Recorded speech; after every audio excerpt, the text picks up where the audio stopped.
ဟုတ်ကဲ့အားလုံးပဲမင်္ဂလာပါဘီဟူမိုင်း channel ကနေပြန်လည်ကြိုဆိုလိုက်ပါတယ်ဒီနေ့ကျွန်တော်မျှဝေပေးခြင်းတဲ့အကြောင်းအရာတွေကဒေါက်တာဖြိုးသီဟာရေးသားထားတဲ့စိတ်အနာတွေကိုကျက်စီသူဆိုတဲ့ဆောင်းပါးလေးပါဒီဆောင်းပါးလေးမှာလူတစ်ယောက်ရဲ့ငယ်ဘဝကဘယ်လောက်တောင်အရေးပါတဲ့အကြောင်းအဲ့ဒီငယ်ဘဝကြောင့်မို့လို့ကြီးလာတဲ့အခါမှာဘယ်လိုဒုက္ခတွေခံကြရတဲ့အကြောင်းအဲ့လိုလူတစ်ယောက်ကြောင့်မို့လို့ပတ်ဝန်းကျင်ကရောဘယ်လောက်တောင်ထိခိုက်ရတဲ့အကြောင်းတွေကိုအရင်ဆုံးပြပြထားတာပါပြီးတော့လို့ရှိရင်တော့အဲ့လိုမျိုးတွေအခြေအနေတွေကိုရှောင်ရှားဖို့ရုံထွက်ဖို့ဘယ်လိုတွေလှုပ်ဆောင်တင်နေဘာတွေလှုပ်ဆောင်တင်နေပတ်ဝန်းကျင်ကရောဘယ်လိုကောင်းအောင်လှုပ်ဆောင်နိုင်နေဆိုတဲ့အကြောင်းတွေကိုပြောပြထားတာပါဆိုတော့ဒါကတော်တော်လေးကောင်းတဲ့ဆောင်းပါးလေးတစ်ပုဒ်ပေါ့နော်အဲ့တော့ဆရာရဲ့ဆောင်းပါးကိုတိတိကျကျသိချင်တယ်ဆိုရင်တော့ဆရာရဲ့ဒေါက်တာဖြိုးသီဟာဆိုတဲ့ပေမှာတွားရောက်ဖတ်ရှုလို့ရပါတယ်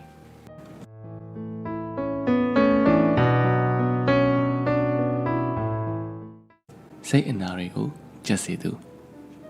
အသက်ကြီးလာလေလေလူတစ်ယောက်ရဲ့ငယ်ဘဝကအတော်လေးအရေးကြီးပါလားဆိုတာကို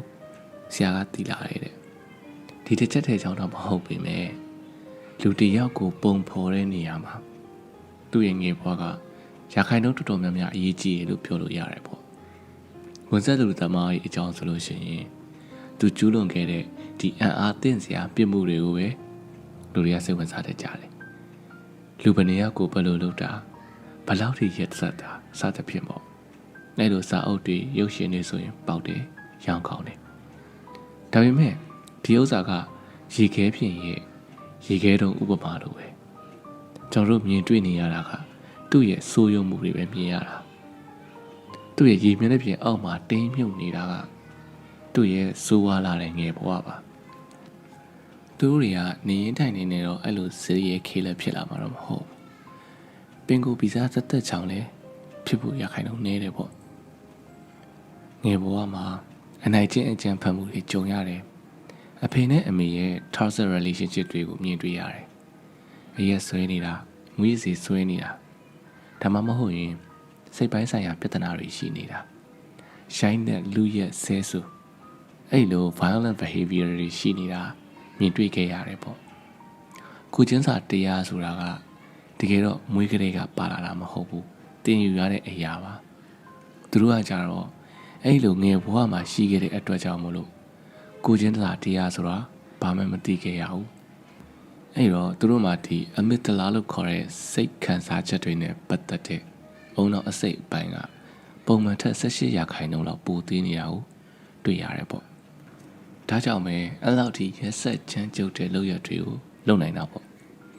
ကိုပတ်ဝန်းကျင်မှာလည်းလိုက်ကြည့်လိုက်အဲ့လောက်ထိမစိုးဘူးဆိုပေမဲ့စိတ်တရားတပွေးတစ်ပိုင်းတဲ့လူတွေကိုတွေ့ရတတ်တယ်လောကကြီးကိုအစိုးမြင်တာခက်ထန်ကြမ်းတမ်းတာအချင်းမခံရတဲ့အတွက်ချစ်ချင်းမြတ်တာကိုထုတ်ဖို့မပြတတ်တာမချစ်တတ်တာမနှွေးထွေးတတ်တာစိတ်ပိုင်းဆိုင်ရာပြိုလဲလွယ်တာထားခဲ့ခံရမှာကိုကြောက်တာအဲ့ဒီကနေတစင် abusive behavior တွေလောက်လာတယ်ပေါ့သူတို့ကိုယ်တိုင်နဲ့ထိခိုက်ရသလိုပတ်ဝန်းကျင်ကိုလည်းအနေနဲ့များတော့ထိခိုက်စေတာတွေရှိတာပေါ့ကိုသတိမထားမိရင်ဒီဥစ္စာကကုစားဖို့လွတ်မြောက်ဖို့မကြိုးစားဘူးဆိုရင်ဒီတိုင်းဘဝကပြီးပါလေရောပေါ့ငယ်ဘဝကဒီလိုတွေရှိခဲ့လို့သူ့ကိုနားလဲပေးရမယ်ခွင့်လွှတ်ပေးရမယ်ဆိုတာကအတိုင်းအတာတစ်ခုထိပဲကောင်းပါတယ်ဘယ်ရမစိုးအစွန်းမြောက်တာအကောင်းဆုံးပါတစ်ဖက်မှာလည်းလူတွေကိုသူ့ရဲ့ငယ်ဘဝနဲ့ချိတ်ဆက်ပြီးနားလဲပေးနိုင်ရင်တော့တော်ရုံတော့အပြစ်မမြင်ဘူးပေါ့ဒါတွေအားလုံးရဲ့အဓိကကဘာကြောင့်လဲလို့ပြန်ပြီးတော့စဉ်းစားကြည့်ရင်အရေးကြီးဆုံးကမိဘတွေပါပဲတခါကလည်းဆရာရဲ့ဆောင်းပါးတစ်ပုဒ်မှာရေးခဲ့ဘူးတယ်မိဘတွေကတာသမီဆိုတဲ့ကုန်ပစ္စည်းကိုဈေးကွက်ထဲတင်ပို့လိုက်တဲ့လုပ်ငန်းရှင်တွေနဲ့တူတယ်တဲ့ကိုယ့်ရဲ့ပစ္စည်းကအရေးသွေးမမီရင်ဓာတုပစ္စည်းတွေပါနေရင်တုံးဆွဲမိတဲ့သူတိုင်းပြဿနာတက်ရတယ်စဉ်းစားကြည့်ရင်ဒါကအများကိုဒုက္ခပေးတဲ့နည်းတစ်မျိုးပါပဲတကယ်တော့ကလေးဆိုတာဘာမှသိတာမဟုတ်ဘူးလေရွေးချယ်လို့ရတာလည်းမဟုတ်ဘူးလူလောကလေးကိုရောက်လာတယ်ဒီမိဘတွေစီမှာမွေးဖွားကြီးပြင်းရတယ်ကောင်းလဲခံမကောင်းလဲခံပဲပေါ့အရွယ်ရောက်လာပြီးတော့ရည်စားထားလို့အဲ့ဒီရည်စားကအစိတ်အတောက်ဆန်နေဆိုရင်လမ်းခွဲလို့ရသေးတယ်ရှောင်ပြေးလို့ရဲတိုင်လို့ပြန်ခုခံလို့အကုန်ရတယ်ကလေးကကြတော့ မိဘကဘာပဲလို့ခံရတာပဲဒါကြောင့်ကလေးတဲ့ငယ်အခွင့်အရေးကိုဂရုမစိုက်တရားဥပဒေစိုးမိုးမှုမရှိတဲ့နိုင်ငံတွေဆိုပိုဆိုးတာမြင်ရမှာပေါ့ဒါကြောင့်ပဲဒီတိုးတက်တဲ့နိုင်ငံတွေမှာကလေးတဲ့ငယ်အခွင့်အရေးကိုသိအလေးပေးတာရယူကကောင်းမှတောင်းဆိုရကောင်းမှမသိသေးတဲ့အရွယ်တွေမို့လို့ပါတကယ်တော့ကိုသားသမီးကစီးရီယယ်ကီလာဖြစ်လာမှငိုကြယူကြရတာသူတို့ရဲ့ပြက်ကွက်မှုအတွက်တောင်းပန်ပါတယ်ဆိုရုံကလေးပဲပေါ့တကယ်တမ်းသူ့သားမှာရောသူ့သားကြောင့်ပြတ်သွားရတဲ့ဘဝပေါင်းများစွာအတွက်ရောဒါကမလုံလောက်ဘူးလေဘယ်သူကမှလည်းသူတို့ကိုအပြစ်ပေးအေးအေးယူမနေဘူးကျွန်တော်အမြင်ရဆိုလို့ရှင်တော့အဲ့လိုလူတွေရဲ့အတိကတရက်ခံကဒီမိဘတွေပဲပေါ့ဒါကြောင့်မိဘဖြစ်ပြီဆိုရင်မိဘတာဝန်ကြည့်ဖို့တိတ်ကိုအရေးကြီးပါတယ်မဟုတ်ရင်တော့အဲ့ဒီဘဝကိုမရွေးချယ်တာကောင်းပါတယ်ကျွန်တော်တို့မိဘတွေရောပြည့်စုံနေလားဆိုရင်တော့မပြည့်စုံပါဘူးတဲ့ဆရာကအဲ့လိုမျိုးစကားဆက်ပြီးတော့ပြောထားသေးတယ် parenting တွေ psychology တွေဒါတွေကိုနားမလည်တဲ့လေးလာရခေါင်းမတောင်မသိခဲ့တဲ့မျိုးဆက်ဖြစ်နေတာမို့လို့တာသမီကိုမရည်ရွယ်ပဲပေးခဲ့မိတဲ့စိတ်ပိုင်းဆိုင်ရာပြဿနာတွေတပုံကြီးပါပဲသို့တော့ချစ်ချင်းမေတ္တာတွေပေးခဲ့တဲ့ကျင်နာခဲ့တယ်ပြုစုဆောင်ရှောက်ခဲ့တယ်ဒါကြောင့်ပဲအတိုင်းအတာတစ်ခုထိကောင်းမွန်တဲ့ငယ်ဘဝကိုရခဲ့ရတယ်ပေါ့ဘဝဆိုတာမာရသွန်ခရီးမှာတာထွက်နောက်မကြခဲ့ဘူးသူများနောက်ကနေအသေးတန်လိုက်ရတဲ့ဒုက္ခနေခဲ့ရတယ်လို့ဆရာကသူ့ရဲ့ဘဝကိုသူပြန်ပြောထားသေးတယ်ဒီအတွက်လည်းရွေးချယ်လို့မရတဲ့ငယ်ဘဝမှာကောင်းကောင်းမွန်မွန်ဆောင်ရှောက်ခဲ့လို့တကယ်ကျေးဇူးတင်ပါတယ်တဲ့သူတို့ကအကျိုးလုပ်ခဲ့ရင်ခံရမှာပဲမွေးပြီးရင်စောင့်ရှောက်ဖို့ကသူတို့ရဲ့တာဝန်ပဲမှုကျေးဇူးတင်စရာမလိုဘူးမလုပ်ရင်သာအပြစ်တင်ရမှာလို့မြင်တဲ့သူကလည်းမြင်ရနိုင်မယ်တဲ့ဒါပေမဲ့ဆရာအနေနဲ့ကကျတော့ဒီ gratitude ကိုတန်ဖိုးထားတဲ့သူမို့လို့ဒီဇိုင်းတွေတောင်ကျေးဇူးတင်နေမိသေးရင်ကိုမိဘကိုလည်းအတိမတ်ပြုပေးနိုင်စရာမရှိဘူးပေါ့အဲ့တော့အတိမတ်ပြုပေးရမယ်တဲ့နောက်ပြီးဆရာကလည်းအတိမတ်ပြုပေးတယ်ပေါ့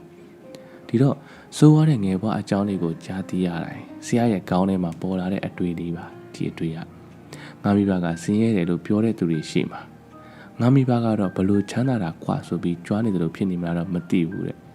စာကိုတေချာဖတ်ရင်တော့စိတ်သက်ဘောနဲ့ရည်ရွယ်ချက်ကိုမြင်မယ်လို့ထင်ပါတယ်လို့အဲ့တော့ဆရာကသူ့ရဲ့ဆောင်းပါးကိုဒီနေရာမှာရှုထောင့်သုံးခုကနေပြန်ပြီးတော့အနည်းချုပ်တယ်မိဘတွေတာဝန်ကျေဖို့သိအရေးကြီးတယ်အစဉ်သင်းမဖြစ်သေးပဲနဲ့မိဘဘဝကိုမရွေးချယ်ပါနဲ့ကိုယ့်ရဲ့လူမှုရေးစီးပွားရေးပြဿနာအဝါဝါကြောင့်မို့လို့ဒီဖြစ်လာတဲ့စိတ်ဖိစီးမှုတွေကိုကလေးအပေါ်မှာသွန်မချပါနဲ့ဆံမွဲဖြည့်တယ်လို့ပဲအမှတ်ပြရစရာမလိုဘူး parenting မှာဘယ်သူမှလည်းအမှတ်ပေးနေမှာမဟုတ်ဘူးဂုဏ်တူးလည်းထွက်ချင်မှထွက်မယ်ရတယ်သို့တော့အောင်မှတ်တော့ရပါစေတဲ့ချစ်ချင်းမေတ္တာတွေပေးဂရုစိုက်မှုတွေပေးနှွေးထွေးမှုတွေပေးကလေးကိုကလေးနဲ့တူအောင်ဆက်ဆံပေးပါတဲ့နံပါတ်1အချက်ကကြတော့ကိုယ်တိုင်ကဒီစိုးဝါးတဲ့ငယ်ဘဝတွေရှိခဲ့ရင်တောင်လွတ်မြောက်အောင်အတက်နိုင်ဆုံးကြိုးစားပြောတော့မလို့ရတော့တည်တယ်အချင်းချင်းကြရှုံးမယ်အချင်းချင်းတက်ခောက်ပြင်ရတာတွေရှိမယ်ဆိုတာနားလေတယ်သို့တော့ကြိုးစားနေတည်ရတော့လမ်းကြောင်းမှန်ပေါ်ရောက်နေမှာအသေးချပါပဲတဲ့နံပါတ်3အနေနဲ့နောက်ဆုံးအချက်ကကြတော့လူမှုပတ်ဝန်းကျင်ရဲ့အခန်းကဏ္ဍပါတချို့ကလေးတွေကဒီစိုးဝါးလာတဲ့ငယ်ဘဝတွေရှိခဲ့ပေမဲ့လမ်းချော်ပြီးတော့မသွားခဲ့ကြအောင်ဒီတရားတွေကိုကောင်းတဲ့ဘက်စီကိုလှည့်ယူနိုင်ခဲ့ကြတယ်လေ့လာကြည့်ရင်အကြောင်းပဲမဟုတ်ဘူးဘာသွားတွေ့ရလဲဆိုတော့သူတို့ရဲ့ဘေးမှာကောင်းမွန်တဲ့လူကြီးသူမတယောက်ရှိနေခဲ့တယ်အဖိုးပဲဖြစ်ဖြစ်အဖွားပဲဖြစ်ဖြစ်ဦးလေးအတော်အကူအမဆရာဆရာမဒါမှမဟုတ်ရင်ပတ်ဝန်းကျင်စသဖြင့်ပေါ့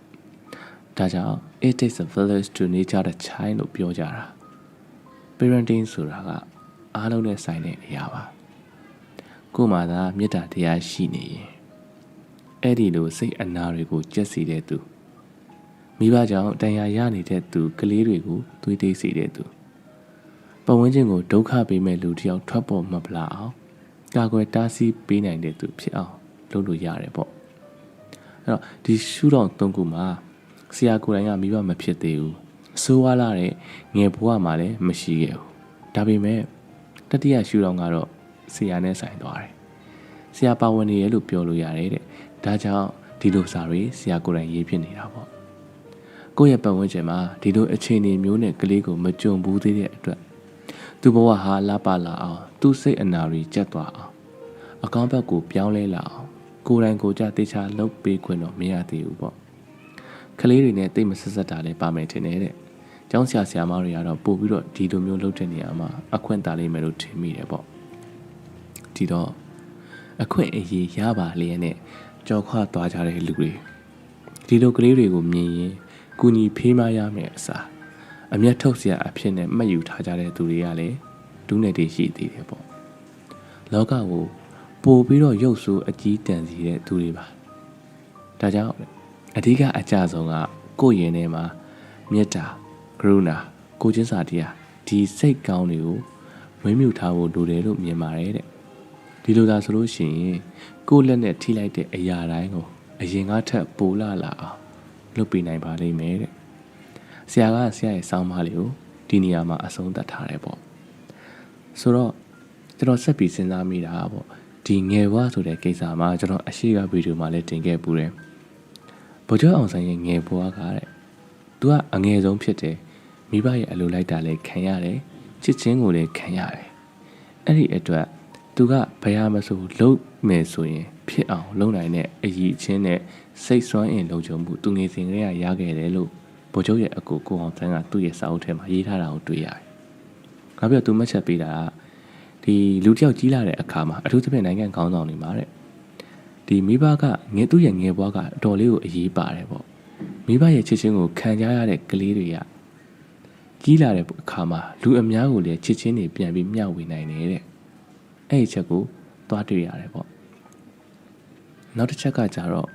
ဆရာကြီးရွှေဦးတောင်ရဲ့တတမှတ်တမ်းနဲ့တွေးခေါ်ထဲမှာပါတာဆရာကြီးကငယ်တုန်းကသူအပြစ်တစ်ခုလုပ်ဖူးတယ်အပြစ်လုပ်ဖူးတဲ့အတွက်ကြောင့်မို့လို့ဆရာကြီးကသူ့အဖေကနေကြိုးတုပ်ပြီးတော့ရိုက်တာခံရတယ်အပြင်လမ်းလေကောင်မှာထွက်ပြီးတော့ရိုက်တာခံရတယ်အဲ့ဒီရတဲ့စိတ်တန်ရာကြောင့်မို့လို့တဲ့နောက်ဆက်တွဲအကျိုးဆက်အနေနဲ့ဆရာကြီးကလူတွေကိုမျက်နှာချင်းမဆိုင်ရဘူးလူကြောက်တဲ့စိတ်ဖြစ်လာတယ်လူတွေကိုကောင်းကောင်းမကြည့်ရဘူးနောက်ပြီးတော့လမ်းလျှောက်လို့ရှိရင်လည်းအရှိကိုကြည့်ပြီးကြောက်ရမယ်အစားခေါင်းငုံပြီးတော့ပဲရှောက်တယ်တဲ့နောက်ပြီးတော့ပိုဆိုးတဲ့အချက်ကတော့စကားကိုဖြောင်းဖြောင်းတန်တန်မပြောတဲ့ဖက်နဲ့စကားပြောလို့ရှိရင်အမြဲတမ်းထစ်တယ်တဲ့ကိုယ့်ကိုယ်ယုံကြည်မှုနေသွားတဲ့သဘောပေါ့ဒီဟာတွေကငယ်ဘဝရဲ့ဒဏ်ရာတွေကြောင့်မလို့သူကြီးတဲ့အထိပါလာတဲ့အရာတွေပဲဖြစ်တယ်ပေါ့ဆရာကြီးအနေနဲ့ကကြတော့ဘလို့ပြန်ပြီးကုစားခဲ့ရလဲဆိုတော့အဲ့ဆောက်ထဲမှာပဲပါတယ်ပေါ့ဆရာကြီးဟာစာကောင်းပေကောင်းတွေကိုဖတ်ရှုပြီးတော့မှအဲ့စာကောင်းပေကောင်းတွေကနေရတဲ့စိတ်ခွန်အားတွေအသိဉာဏ်တွေနဲ့သူ့ရဲ့ဘဝကိုပြန်ပြီးတည်ဆောက်ခဲ့ရတယ်။အဲ့ဒီအကျင့်တွေကိုဖျောက်ခဲ့ရတယ်လို့ဆိုတယ်ပေါ့။အဲ့တော့ကျွန်တော်တို့ကပတ်ဝန်းကျင်မှာဒီလိုလူကောင်းတွေဖြစ်ဖို့ဒီလိုပတ်ဝန်းကျင်မှာကလေးတွေကိုစောင့်ရှောက်ပေးနေတဲ့လူဖြစ်ဖို့လည်းလိုအပ်တယ်လို့အဲ့ဒီကလေးတွေမှာအဲ့လိုမရှိဘူးဆိုလို့ရှင်စာအုပ်ပေစာတွေပေတွေကနေလည်းသူတို့ဘဝကိုသူတို့မြင့်တင်နိုင်တယ်ပေါ့။ဒါပေမဲ့ဒါကတော့အရန်ခက်တဲ့အရာတစ်ခုလို့တော့မြင်တယ်။ဒါပေမဲ့ option တစ်ခုအနေနဲ့လေကျွန်တော်အနေနဲ့ထပ်ထပ်ကြည့်ပေးခြင်းတယ်ပေါ့ဆိုတော့ဗီဒီယိုလေးကလည်းနည်းနည်းတော့ရှည်သွားပြီဆိုတော့ခဏလောက်ရပ်ပေးရစီအားလုံးပဲပို၍လာတော့မနှက်ဖြတ်များကိုပိုင်ဆိုင်နိုင်ကြပါစေ။